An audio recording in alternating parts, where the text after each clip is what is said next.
Hello বন্ধুরা, আবার একটা নতুন ভিডিও নিয়ে তোমাদের কাছে চলে আসলাম। সেদিনকে করছিলাম ইলিশ পোলাও, তাই ভাবলাম একটুখানি ভিডিও করে নিই। আসলে ছিল আমার হাজব্যান্ডের বার্থডে, শনিবার পড়েছে, যার কারণে নিরামিষ। পরের দিন ইলিশ পোলাও করা হলো। তাই যাই হোক, প্রথমে মাছগুলো আনার পরে মাছগুলোকে ধুয়ে নুন হলুদ মাখিয়ে রাখা হয়েছে, আর বাসমতি চালটাকে ধুয়ে আধা ঘন্টা ভিজিয়ে রাখা হয়েছে। তারপরে এটা কী বলে আমি ঠিক বলতে পারবো না, হাঁড়ি হবে তার নিচে এই তেল গরম করে ওর মধ্যে গরম মশলা ফোড়ন দিয়ে পেঁয়াজ কুচি দিয়ে ভাজছিলাম। আর বেশ কিছুক্ষণ ভেজে তারপরে ওই ফ্যাটানো দইটা দেখেছেন, ওই দইয়ের মধ্যে টক দই নিয়ে ওর মধ্যে নুন চিনি দিয়ে আর একটু কাশ্মীরি লঙ্কার গুঁড়ো দিয়ে ভালো করে ফেটিয়ে রেখে দিয়েছি। আসলে কী বলুন তো, আমার তো নতুন, তো এবার যদি আপনারা সাপোর্ট করেন আস্তে আস্তে ভিডিওর সংখ্যাও বাড়াবো। যদি আমাদের ফ্যামিলিটা না একটু কনজারভেটিভ, তাই একটু চোখের আড়ালে, সবার চোখের আড়ালে একটু একটু করে চেষ্টা করছি আর কি। আর আমার ভিডিওতে ভুল হাজার একটা আপনারা পেয়ে যাবেন,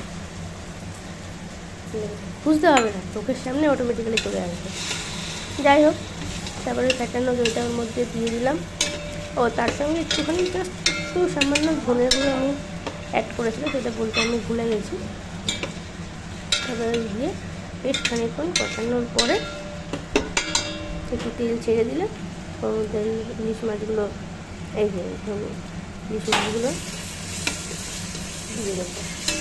ইলিশ মাছগুলো কিছুক্ষণ খাওয়ার পরে তারপরে মাছগুলো অবশ্যই তুলে নিতে হবে। তুলে নিয়ে সেই তেলের মধ্যে, মানে সেই মশলার মধ্যে চালগুলো, একটু জল ঝরিয়ে রাখা চালগুলো একটু কষিয়ে নিতে হবে। আসলে বেশ কিছুদিন আগে ছিল আমার বরের বার্থডে, বললামই তো। আসলে ব্যাপারটা কি, আমাদের বাড়িতে না আমার জায়ের আর আমার বরের বার্থডেটা কাছাকাছি, আবার এদিকে আবার আমার দেওরেরা আমারটা আবার দুদিন আগে পড়ে, এই জন্য হয়ে যায় খুব গন্ডগোল। এই জন্য বললাম ঠিক আছে, ইলিশ পোলাও করা যাক পরের দিন। আর দুদিন আগে আবার মটন হতো, বেশি ঘন ঘন তো আর মটন খাওয়াটা ঠিক না, তাই না? যেই না বলেছি পরের দিন আমার শ্বশুরমশাই ইলিশ মাছ এনে হাজির, ইলিশ পোলাও হবে বলে।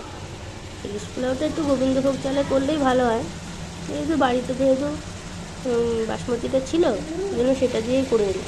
আমার মেয়ের আওয়াজের মধ্যে টুকটাক পাবেন। যাই হোক, তারপরে চালটা দিয়ে ডবল জল দিয়ে, গরম জল দিয়ে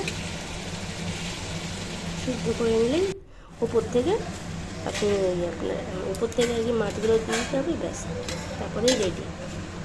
আপনাদের লাইক আর সাবস্ক্রাইব আমি খুব বেশি করে আশা করছি, একটু সাহায্য করবেন আপনারা।